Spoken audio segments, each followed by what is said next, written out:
Paul, back in pre-season action and a very confident display against a strong League One opposition.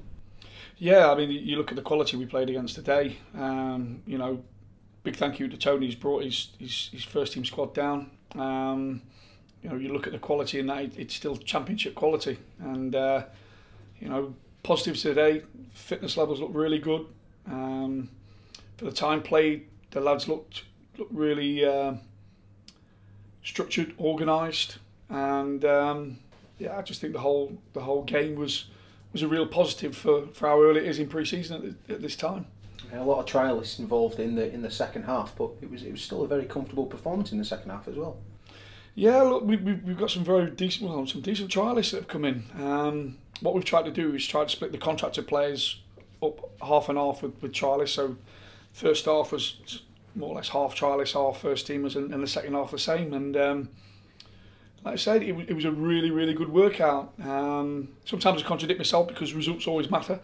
We've lost a game, but you have to see beyond that. And I think when you amalgamate the two sets of contracted players, you know, it was looking okay for this stage now. But very important game on Tuesday again. Now we'll test ourselves against you know, a full strength Motherwell side, and then that's when I think really now from the Saturday onwards that our pre-season begins, because you know, by that time then we should be into a rhythm in terms of the football, and it'd be good to test our fitness levels against clubs in and around us at our level of football. With news obviously about the injury to Byron Harrison coming back, it must have been great to see Richie Bennett out there carrying on what he was doing from last season. Yeah, look, you know, I think in the first half, I think Jordan put himself around. We played Brad Barrow in a bit of a foreign position up top, but that's part of his education. That's something I did with Sam Clucas when I had him at Mansfield. Richie's Richie, and you know what I mean. I think people look at his goals, but some of the stuff he does, you know, you don't usually see. His hard work, the way he works back, he's defending from the front.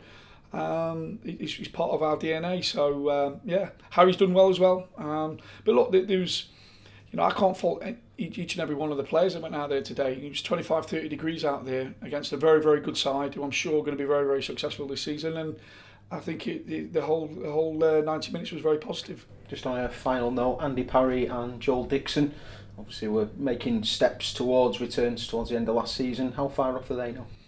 Well, both have had a little bit of a setback. Andy was flying. We had 11 versus 11 the other day. Felt a bit of discomfort in the same knee. Initially, now it looks like there's a little bit of cartilage that's broke away and floating around in there, so he might have to have a bit of a flush out. Joel's, you know, getting a little bit of puffiness in the knee. So we just want to make sure that they're both being looked after and getting the best care possible. To give them the best opportunity of an early, you know, an early sort of start, and we're not losing players again for months on end. Yeah, it's certainly not something we want to do, but we're back in action, and thanks Paul for joining us. Thank you.